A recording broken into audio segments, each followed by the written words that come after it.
We're delighted to see all of you here today. For many of us, our companion animals are among the most endearing and enduring presences in our lives.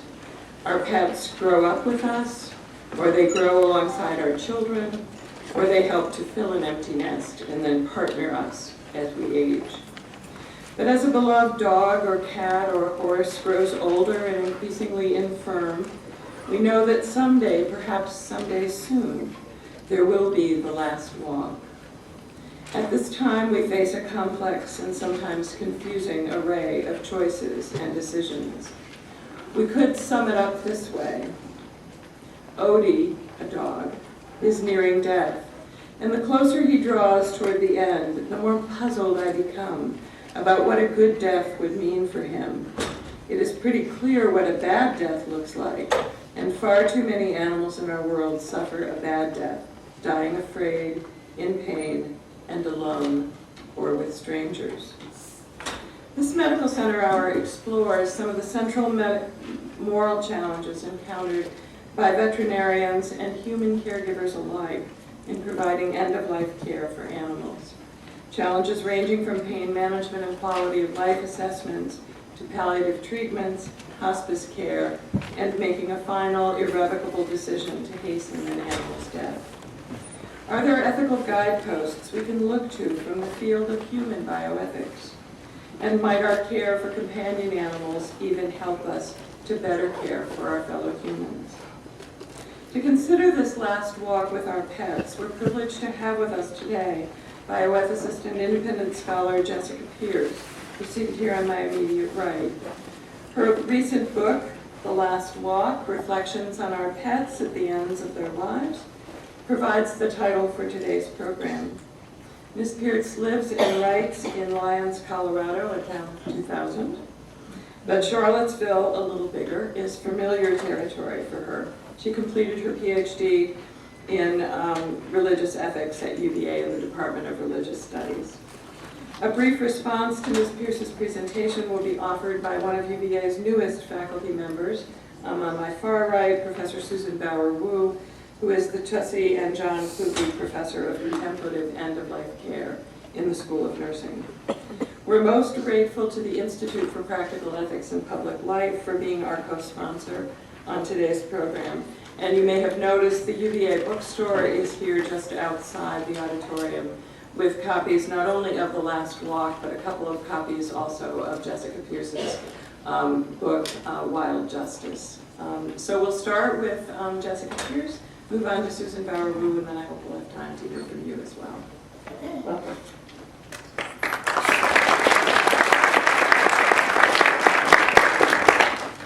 Thank you. It's really an honor to be here, and strange to be here too. I can't believe it's been 20 years since I walked out of here with my doctoral dissertation, PhD in hand, and I haven't been back since, not because I don't love it, but just because it's a long way to travel. I want to thank Jim Childress while I'm up here just for everything he did for me when I was a student here, and it's such an honor to speak to him. A little intimidating too, I must admit. So The Last Walk grew out of the confluence of a couple of different streams of work and personal experience. And let me just give you a little bit of background.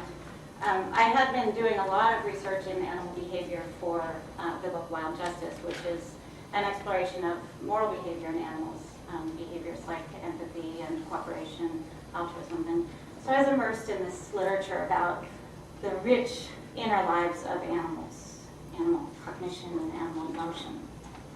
At the same time, I was finishing a big bioethics textbook. So I was also immersed in all this literature on end-of-life ethics, death and dying, and quality of life assessments, and so forth.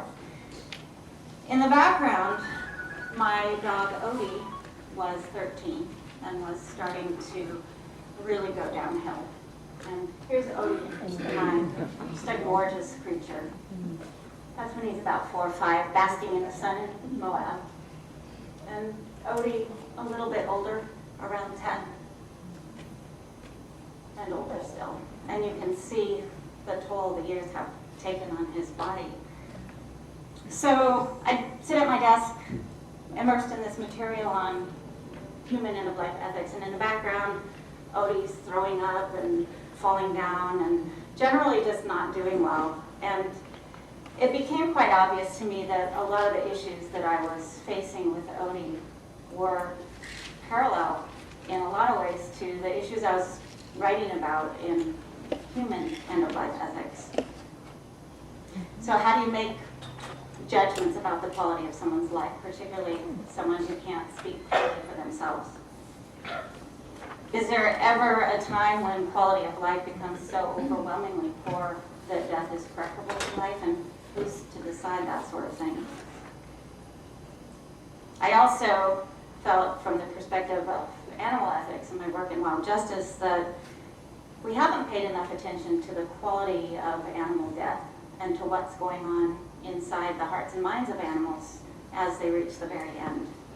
We paid a lot of attention to the quality of their lives, and that's wonderful, but shouldn't we also pay attention to the quality of the end time?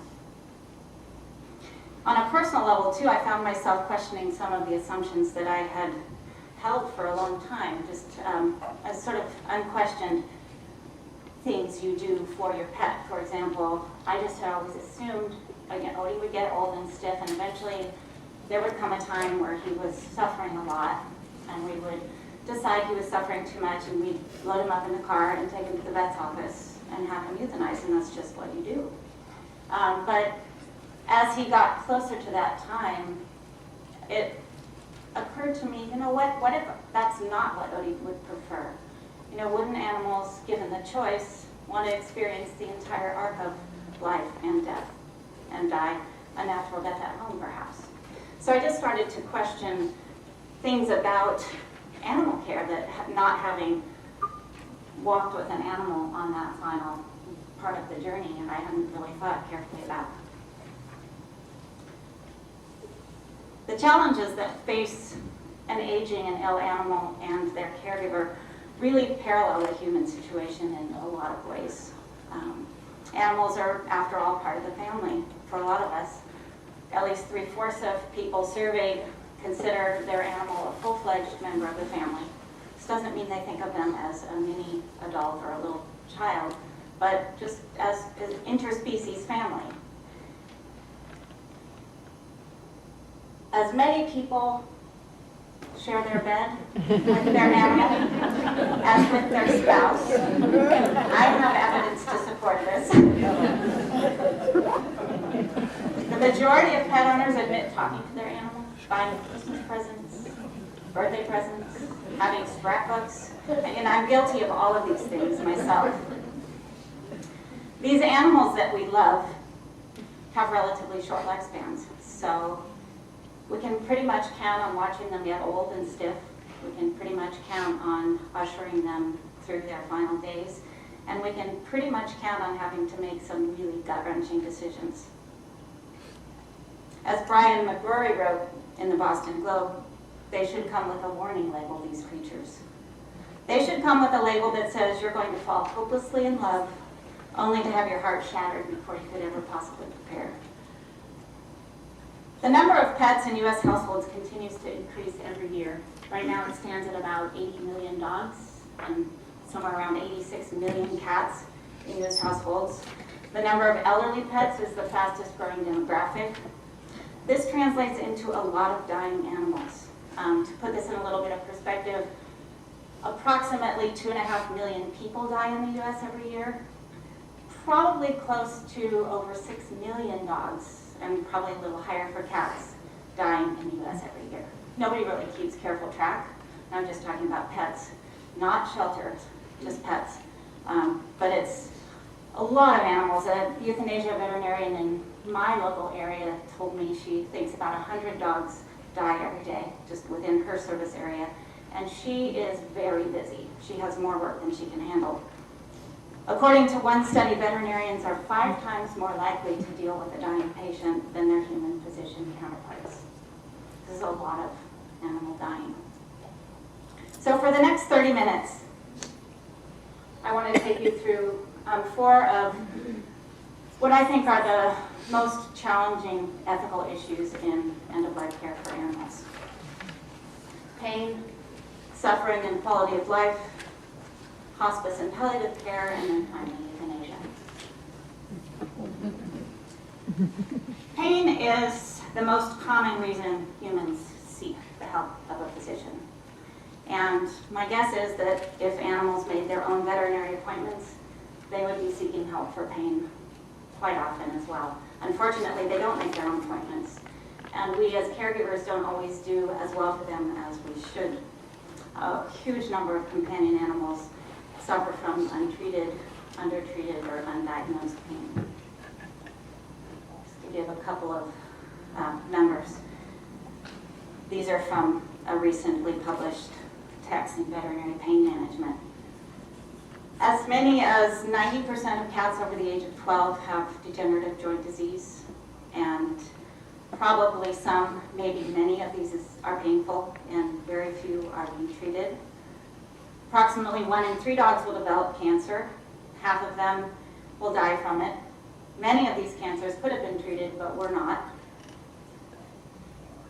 According to our pain textbook, there is only sparse data on the efficacy of various therapies, and in all likelihood, analgesic management of cancer pain in cats and dogs is quite low.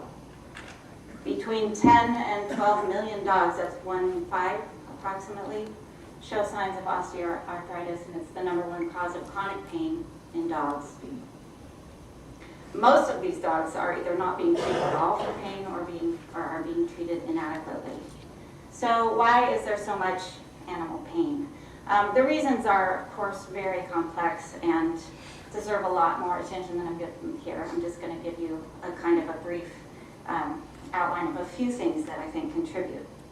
There are a couple of what you might call institutional, oops, I don't want to be there quite yet, institutional reasons. One is that because the practice of euthanasia is so widespread and so prevalent and so cheap, honestly, it's often used as a first-line treatment for pain. It also means that the development of pain treatments, particularly palliative care at the end of life, has not developed as quickly as other areas of veterinary medicine. It really lags behind. Until quite recently, the dominant scientific dogma was that animals are not complex enough beings to feel pain in the way that humans feel it. Research over the past couple of decades has dramatically revised our understanding of animal cognition and emotion, and of course, pain. We now know that non-human animals feel pain in much the same way as humans, and research continues to surprise us. For example, it appears a broad range of living creatures feel pain in the same way or very similar to humans. For example, some recent data on fish and hermit crabs is kind of interesting. Still, I think our ethics lags behind our science by about 2 decades. And our theoretical knowledge of pain hasn't fully translated yet into our behavior toward animals. Cultural messages about animal pain are confusing and ambiguous. Some animal pain we take very seriously, for example, Michael Vick's dogs, as we should. Yet some animal pain we treat as a joke. Just as a recent example, I think this commercial was on during the Super Bowl, or at least at a Super Bowl time, a commercial for Mio sports drink. A gentleman in a tracksuit in front of an American flag, being very patriotic, says, "We in America didn't like the shape of the chicken, so we turned it into chicken nuggets." A more subtle example from my local animal shelter, the low-cost spay-neuter clinic makes pain meds after surgery optional and an extra $15. Okay, the policy makes sense because it's good to get in as many people into spay-neuter as possible. You want to make it as cheap as possible. On the other hand, it sends a subtle message that pain care is optional, and that if you are a dog or cat, it doesn't hurt that much to have your ovaries cut out. Now, if we jump to the home and the veterinary clinic, there are a number of practical difficulties treating and assessing animal pain, and these parallel in a lot of ways our experiences with the complexities of treating human pain. Assessing pain is extremely complex because there are so many different kinds of pain. Acute, chronic, neuropathic, cancer, superficial, deep, etc. Nor can we use the same set of criteria consistently across species because physiology and behavioral responses to pain can vary. The perceived intensity of and tolerance to pain varies according to individual, not just for humans but also for animals. It can vary according to age, gender, past experiences, priming, even mood. We know that some animals, this to further confound things, actually mask their pain pretty effectively. Cats and rabbits are well known for this behavior called stoicism. And we also know from studies with dogs that animals don't always send us clear signals. They did one study where they set up a video camera in a room of dogs recovering from surgery, and when a human was in the room, the dogs behaved normally as if they were in no pain, but when the human left, the dogs were displaying pain behavior. So what we see isn't always a clear reflection of what's going on inside. Some very good pain scales have been developed for animals, both for use by veterinarians. There are some more complex pain scales like the Glasgow pain scale, and then simpler versions for caregivers. And this is one that I like a lot, Colorado State University's. They have both a canine and a feline pain scale. Still, veterinary pain specialists, and there are about 40 certified veterinary pain specialists in this country, certified by the International Veterinary Association of Pain Management, just 40. They're very frustrated that there's no gold standard for assessing animal pain, and all of the pain scales in use have weaknesses. For example, this one is really developed for acute pain and doesn't work as well for chronic pain. Many of the barriers to pain treatment for animals rest, of course, with us, the human caregiver. The biggest barrier of all is just getting the animal into the veterinary office. About a quarter of all animals never see a veterinarian throughout their lifetime. And the number of yearly visits to veterinarians are decreasing, even as the number of pets is increasing, probably a reflection of our economic times. According to the American Animal Hospital Association, 63% of pet owners say "I love you" to their pet every day, or maybe hundreds of times a day. But we often balk at putting our money where our mouth is and refuse to spend even a moderate amount to keep an animal optimally comfortable. The average amount of money spent on veterinary care for a dog in the U.S. is about $250, about $220 for a cat. To put that in a little perspective, the average spending U.S. Human health care yearly is about $5,000. And the amount that the average U.S. consumer spends on alcoholic beverages, $450 a year. So about twice as much as we spend on veterinary care. Another barrier is what you might call the therapeutic triad. A vet is treating not just an animal, but an animal patient and a human client. And the interests of the human client don't always align with the interests of the animal.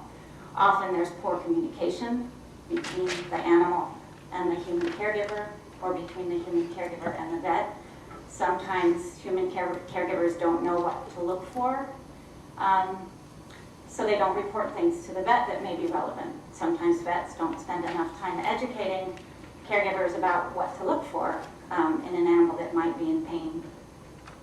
Sometimes, ironically, we avoid the vet because we don't want to distress our animal. And with Odie, going to the vet was a horrifying experience.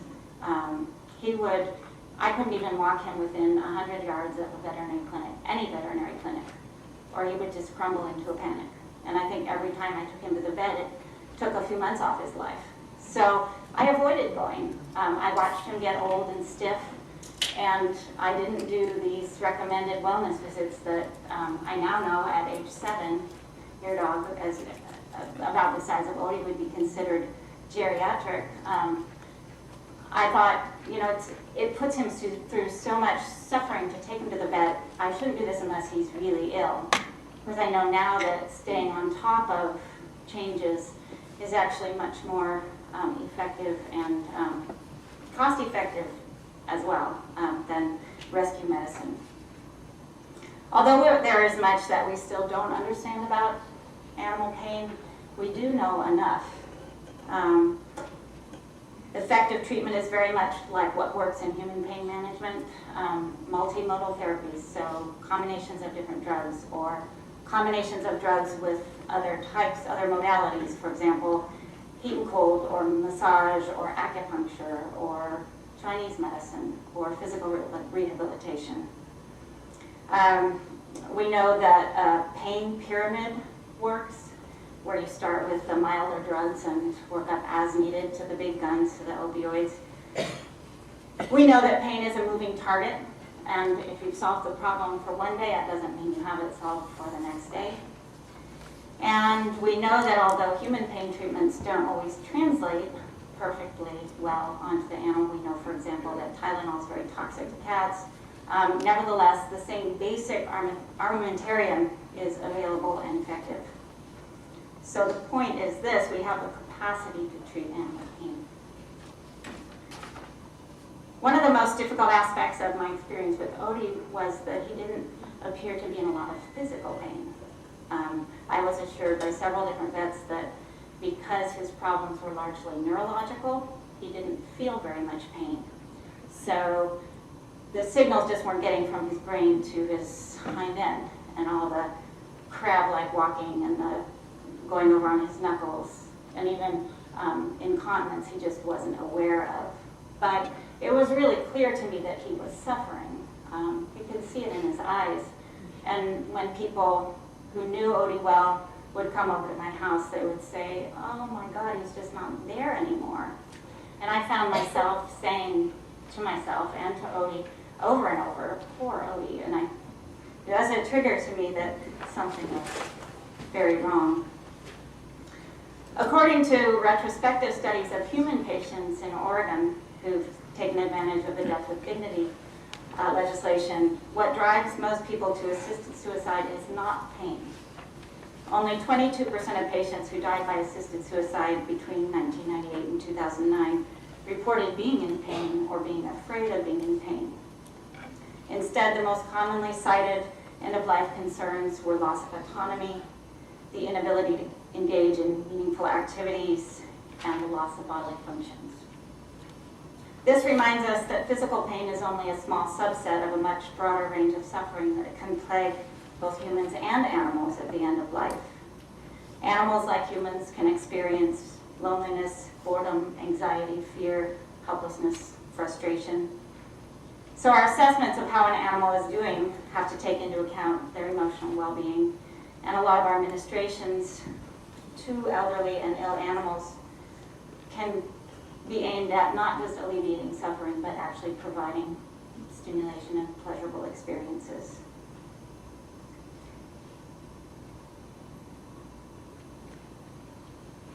By far the most popular tool for assessing quality of life in animals is what's known as the hospice scale. And the name is quite unfortunate, I think, but nonetheless, it's very interesting. It asks you to make a numerical rating of your animal on a scale of 1 to 10, with 10 being good, in 7 categories: hurt, hunger, hydration, hygiene, happiness, mobility, and more good days than bad.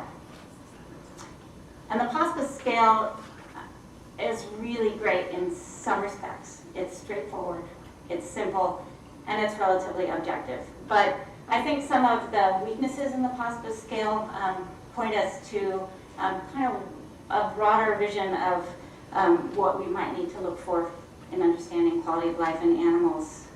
I think most obviously, it places a numerical value on an animal's life. If you score 37 or below, euthanasia is in order, and otherwise you're okay. It places an equal numerical scoring on things that, from an animal's point of view, may not be equally distressing. For example, hygiene is rated the same as pain, and would actually also be rated the same as an inability to breathe. Another problem with it is that in the context of hospice care, it doesn't work that well because certain things that would be part of the natural dying process, for example, weight loss and inappetence, are counted as reasons to euthanize. It also offers a one-time snapshot of quality of life, where what we really need is to follow a trajectory over time to see how an animal is doing, which is the value of a daily diary or log that a caregiver can keep. And one final thing about the hospice scale that I think is problematic is that it doesn't allow us to distinguish these two questions. Is this animal suffering, and does this animal have a will to live? I'm surprised at how often I read in the veterinary literature and in the popular press, well, animals can't tell us, so we have to decide for them. I've seen animals referred to as comatose humans, and I've seen them referred to as human infants, and I think these analogies do not work at all. Animals actually communicate a great deal to us about how they're doing if we learn how to pay attention and listen. And as a matter of fact, there's a lot of research that suggests that caregivers are actually quite good at reading the behavioral signals of their animals, even caregivers who are not trained in animal behaviors. So I think just the power of empathy and lifelong connection can go a long way in helping us understand what's going on with our animal. They tell us clearly.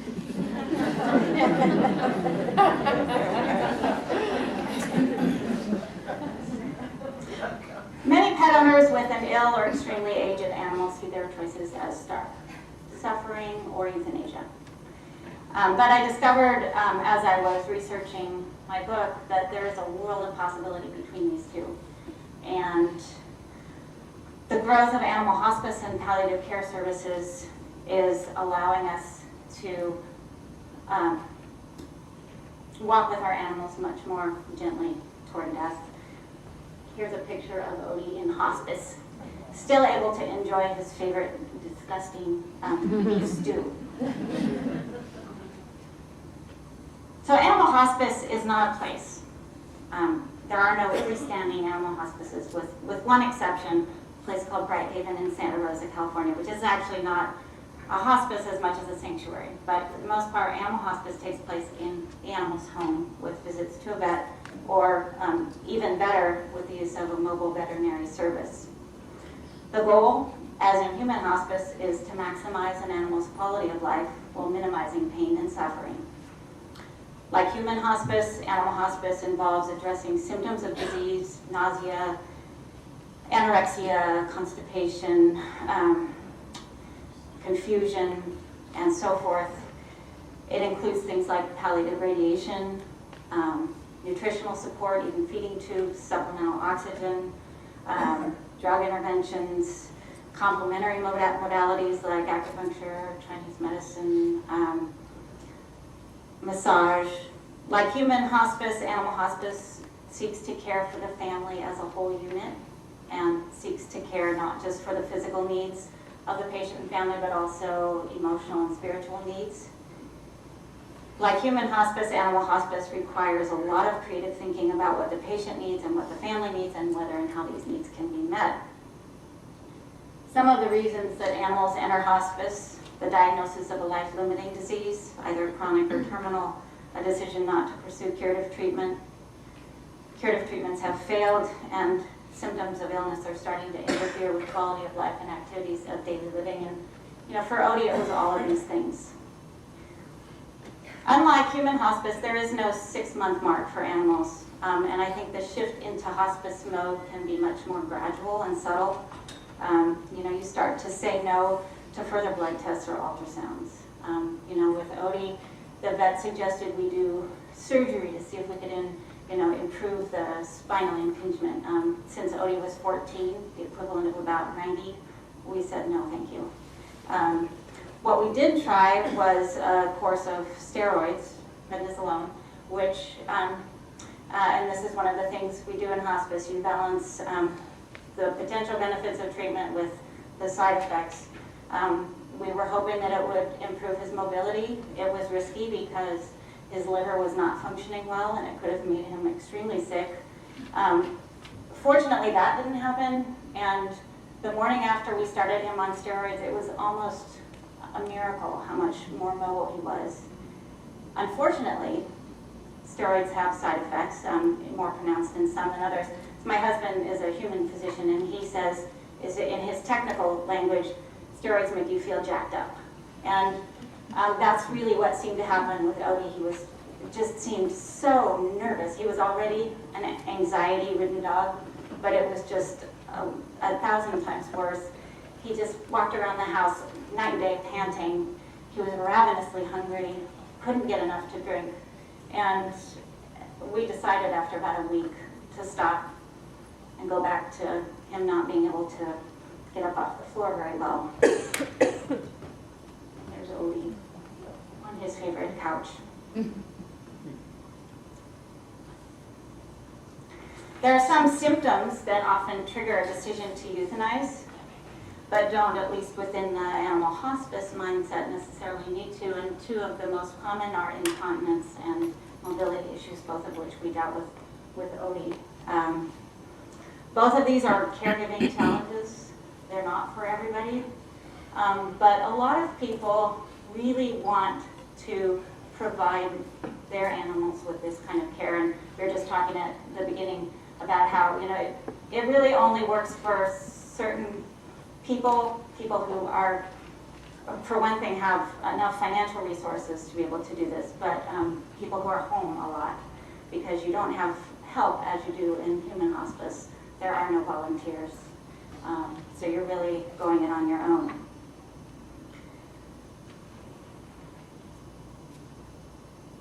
So a lot of mobility challenges can be addressed just with either with drugs or surgical interventions, but also just with functional alterations to the home environment. With Odie, we figured out, much too late, but we did figure out that putting down rugs everywhere, we had hardwood floors, those were really hard for him to navigate. Putting down rugs all over our house and yoga mats, it looked weird, but it helped Odie, helped him have some traction. You can get non-slip socks, which help a lot with some animals. Wheelchairs are actually really tolerated quite well by many animals. And as you can see, this animal down here doesn't have any back legs at all. And incontinence, this is a tough one for the human caregiver. And my vet actually told me, I suggested the idea of diapers for Odie, and she said, "Oh, no, don't do that. That's an affront to his dignity." And I think now that she was wrong about that. And I really think that diapers and incontinence pads can be tolerated quite well by many animals. A lot of people have very good success with acupuncture. There are a lot of treatments.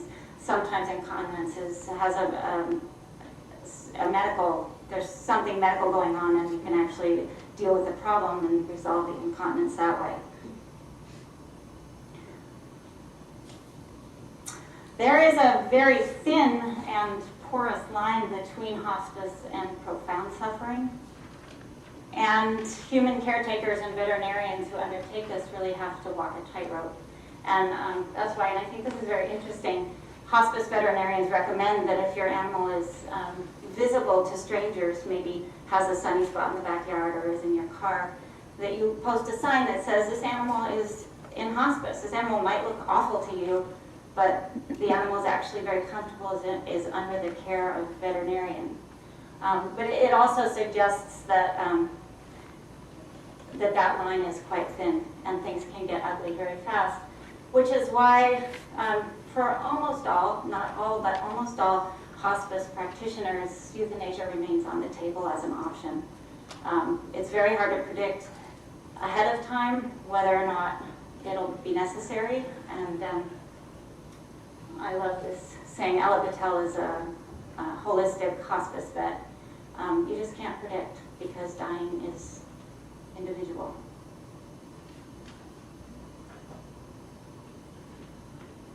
I'm sorry that these slides are, I don't mean them to be disturbing because I think euthanasia can actually be very beautiful and ethically appropriate. But it's also, this is the reality of it.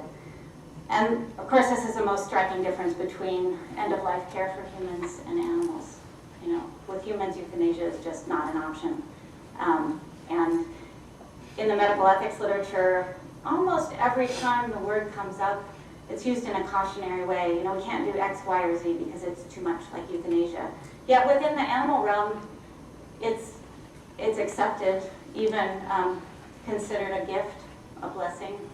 And there are some veterinarians who actually think it is morally obligatory to end the life of an animal who is suffering.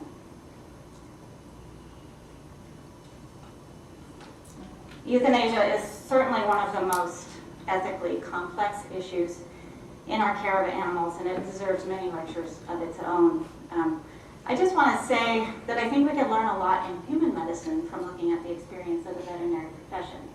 And what we would get is a very mixed picture. Euthanasia is most certainly overused. It's used to get rid of animals that we don't want, or who annoy us because we failed to train them properly, or who are old, or smelly, or ill, or have crossed some threshold into being too much money. It is also one of the most profound gifts that we can offer to animals in our care. When we've exhausted all our efforts to provide relief from pain, and what we see is, to borrow a phrase from John Steinbeck, just pain covered in skin, then we have the option of hastening death. And those of you who have witnessed the euthanasia of a pet will know that it can be, when done well, peaceful, painless, and quick. And I wouldn't go so far as those who say it's obligatory. I do believe that it is ethical under the right circumstances. And I will also say this: I cannot tell you the number of people, since my book has come out, who have said to me, veterinarians and pet owners, I wish, and I've thought this myself, why can't we do this for our human loved ones?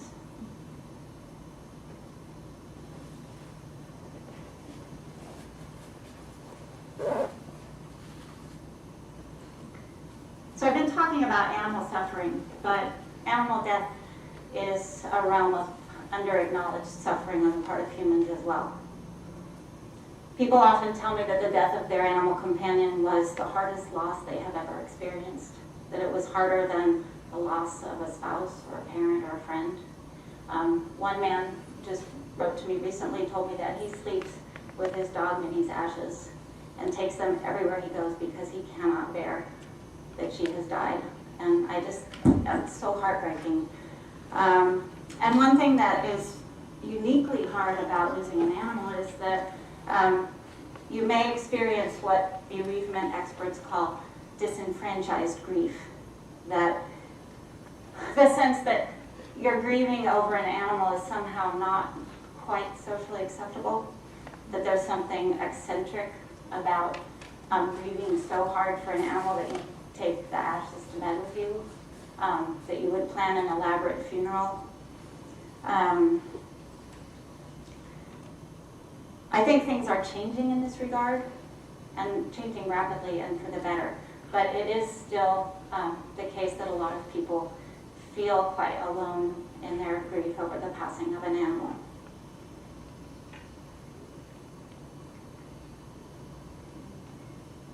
The trend in veterinary medicine is toward what you might call a full disclosure death.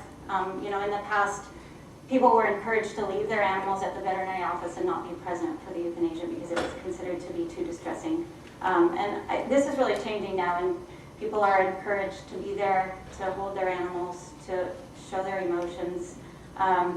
It's much more often taking place in the home, and as you can see here, the care of the body is much different than it used to be. Not universally. In veterinary clinics, I hate to say, animals are still put into hefty bags and stuck in a freezer until the scheduled crematory or rendering plant pickup date. But I think people, veterinarians and caregivers alike, are becoming much more aware that respectful body treatment is an important part of the process.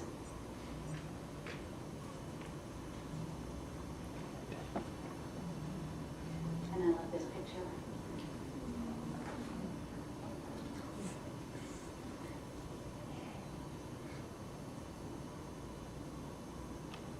So in the fall of 2010, this was a few months into Odie's 14th year, his body really started to fail him.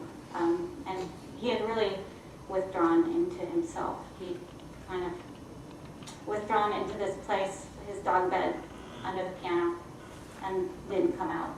And he was such a gregarious, such a tactile dog, such a people lover, and such a food lover.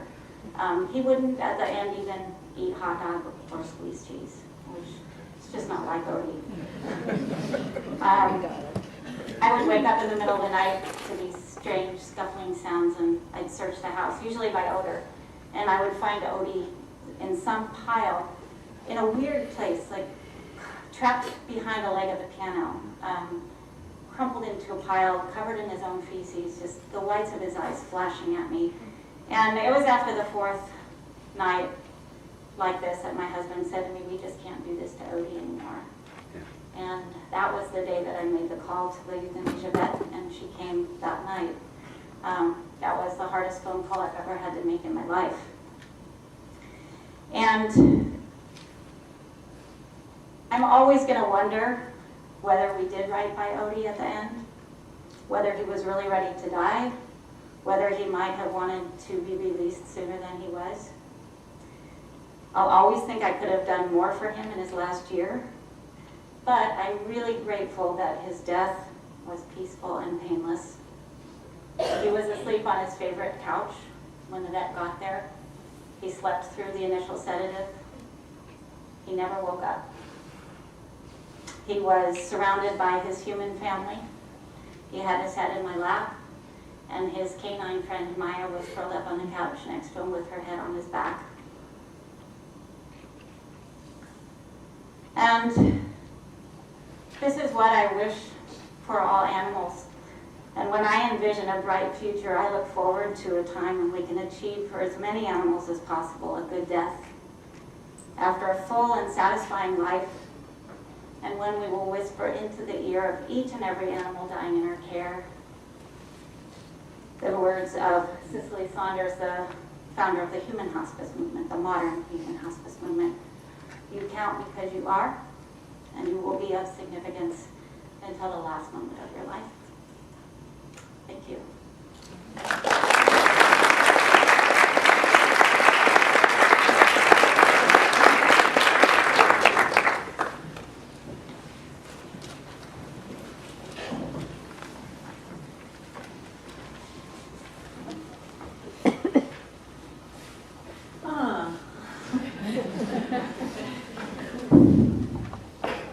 As if this presentation wasn't hard enough for me to just put together and do myself, and then to go after you, Jessica. Thank you. Thank you for your work. And thank you, Marcia, for inviting me, and Alboyo for letting me know about my own personal story. And, you know, I do a lot of academic presentations, and this is not going to be one of them. I'm going to have an opportunity to actually share with you in a very brief time. I have about 8 minutes tops, so I'm going to go pretty quickly, to share with you personal reflections based on my experience with losing my dog Irish. His name is Irish. And integrating that with my professional experience. For 30 years, I've been involved in the field of hospice and palliative care. Much of my work has been in oncology. And more recently, in the last 10 years or so, I've been a practitioner and teacher and researcher of contemplative practices, particularly mindfulness and compassion-based practices. So what I'm going to share with you is sort of this first-person experience for the most part, yet through the veil of my professional lens. And, you know, my experience with Irish, I like to call it sort of palliative care comes home in really the ultimate sense. And Irish passed away 3.5 months ago, so it's quite raw and fresh for me. He died on November 8th, 2012.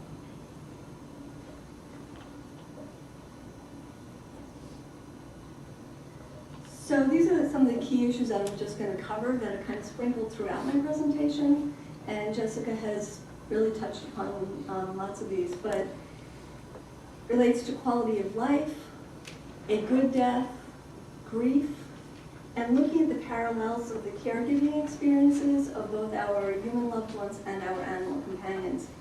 And I believe that both inform the other. So our experiences with our animals can definitely inform and help us to have better deaths as humans, as well, at least for me, from my experience and all my years in caring for people who have been dying, being able to bring that into the care of my animal loved ones. And then I'll touch upon ways of incorporating contemplative practices into end-of-life care for our animal companions as well as our human friends and family and patients. So this is Irish. And Irish was a rescued racing greyhound. We rescued him in 2001, in December 2001. And you know, we heard some people share with me that animals sort of mark important milestones in our lives. And so if we could each think back of the different pets we had, we could probably identify certain periods of time of when the animals came into our lives, when they left. And so for me, for Irish, my husband and I were married 3 months before we got Irish.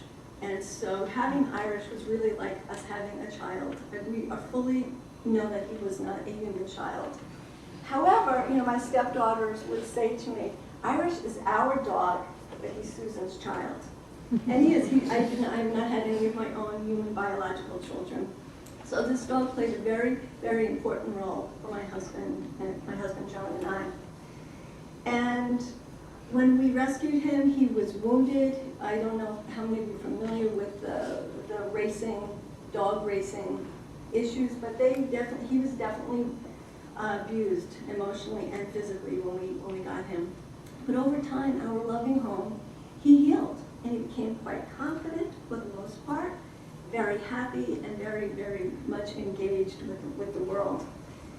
And one really significant thing with Irish throughout his years, from the time he was about 6, it was evident that he did not see well. And he actually was completely blind. I'm not talking about just a little bit blind, but completely blind from the age of 10 on. He couldn't even see really lights and shadows or anything toward the end, which complicated our life. And I found it to be quite a bad joke for a sight hound to be blind. I never really wrapped my head around that. I thought it was a bad joke. But despite that, and despite having some neurological issues like Odie had, we had yoga mats all over the house the same way, and it was further complicated because he was blind, and his smell was starting to go, so we couldn't even navigate that well. But overall, he had a good quality of life. And then in October, we noticed that he just didn't seem quite right, that he just wasn't getting around quite as well. And then with further inspection, just sort of me lying with him, I noticed that he had a lump on his scapula, and that was contributing to him not moving around so well. Well, bottom line is he had an osteosarcoma, a very, very, very rapidly growing sarcoma that reared its ugly head at that time. So what is quality of life? And everybody, every animal and every person wants to have a good quality of life, right? That's what we want. And as a clinician, I know my goal as a nurse is to help every person to have a good quality of life, no matter how many days that they're on this earth. And even at the very end, there are ways to bring goodness and bring quality of life into one's life. But it is subjective. It really is subjective. Yet, and it's even harder when our companions, human or animal, can't tell us what's going on with them. So that helps it. We need to be really astute and to pay attention. And that's where mindfulness training, the practices of cultivating this present moment awareness with curiosity and non-judgmentalness, this comes into play here. Just seeing things as clearly as they are. And a quote that I love is, and I thought about this many, many times with Irish, is this quote by Matthew Ricard. And it is that the quality of our experience moment by moment will determine the quality of our lives. And I would come back to that time and time again with Irish. The quality of this experience in this moment. That is what his quality of life is. And that I was constantly assessing where it was. But for him, running as a greyhound was really one of his greatest joys. And going to the park and smelling all the different smells that you can smell. And this is John and Irish in the park. And you know what? Going to the park with Irish was one of the best parts of our quality of life. And we went, it was a ritual, we went every weekend. And we went for at least 2 hours, but sometimes half the day or the whole day, we would just spend there together and have picnics and just stroll around and give them a chance to run around. But that was really a part of our quality of life, and it's hard to say who enjoyed it more. But to me and to John, we realized that when Irish was no longer able to go to the park and to really romp around and to just have this joy in him, that maybe the quality of life scale was tipping. So this was the last time we took him to one of the many parks in Boston that we frequented. And this was a park that is normally a 10-minute walk from our house, and he obviously could not walk there, we had to drive him there.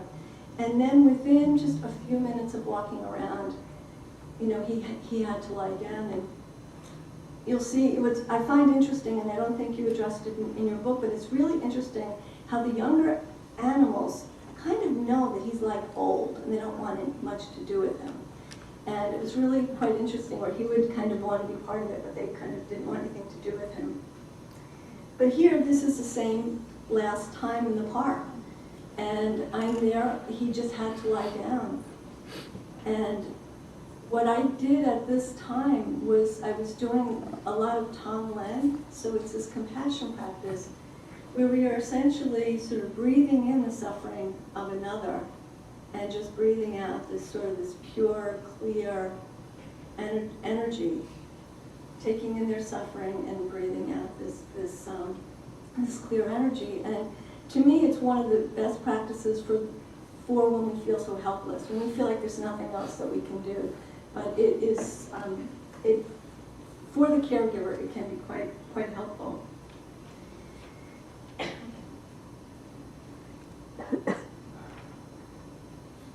And these were our last kisses before we left the park. So we knew that pretty much we need to start preparing and need to be wise and kind about what's going to happen next.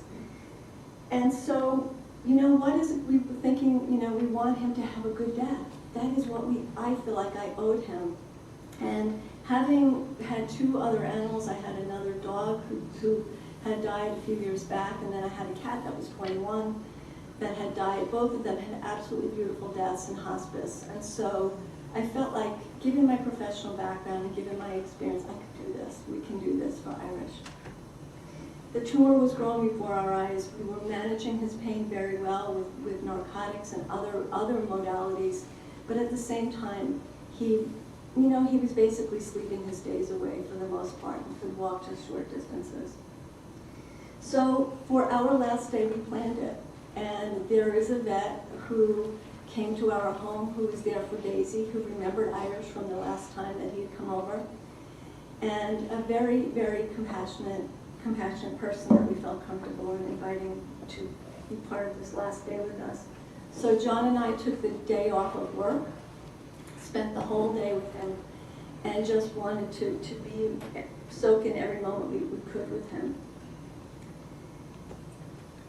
And his last meal. So last suppers are significant. I don't know for you, but I think about it with my human loved ones as well as my animal ones. And so for Irish, his last meal, and this was literally his last bite of chewing something, it was grass-fed filet mignon, locally grown. And then it was followed by Haagen-Dazs ice cream. And he loved every second of it. He really enjoyed it. And then our next ritual after he eats is going for a walk. So we did have our ritual of the last walk. And of course, this was actually the first snow in Boston, and he could not walk back, and so John had to carry him, carry back. But this was a couple hours before he died, but his face looked much better once John picked him up. His face did not look like that when he was standing. And we had a couple of hours before the vet came. And so during that time, we deliberately chose a time that was dark. We wanted it to happen in the evening, and shut all the lights out and just had candles lit all over the house. And I had created a playlist of our favorite songs throughout our years together. So I had the playlist created, and spent many of hours just lying with him. And during this time, two kinds of contemplative practice that I did. One is awareness of breathing, which is a way of just getting centered. And I was able to get centered as a way of just being able to be present with what was happening instead of closing off to it, but just sort of open to it. And then second was doing metta, which is a loving kindness practice. And for those of you that are familiar with it, they're basically these phrases. So may you be safe and protected, may you be happy, may you be comfortable, and may you be at ease. And I just kept breathing and repeating those phrases.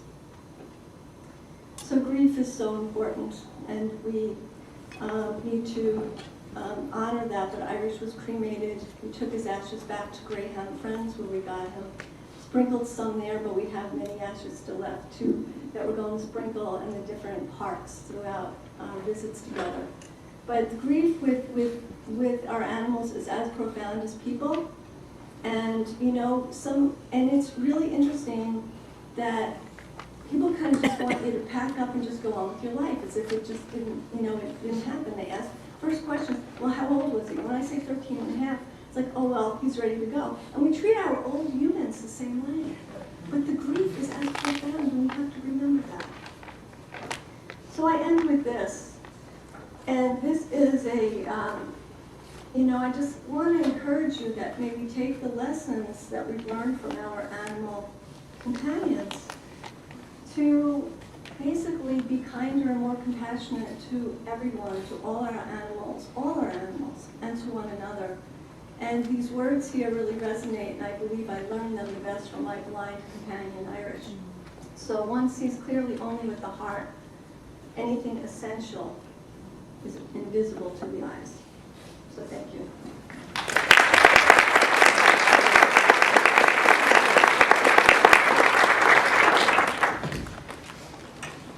Thank you both for some very rich and beautiful presentations. I'm so sorry that we have run out of time. Both speakers will be down here for a few minutes if you have questions or comments, but we will close the program formally now. I would like to thank both Jessica Pierce and Susan Bauer-Wu, and we hope that you will join us next week. We have New York Times writer and physician Lisa Sanders, who will be talking about Every Patient Tells a Story. So thank you again. Thank you all.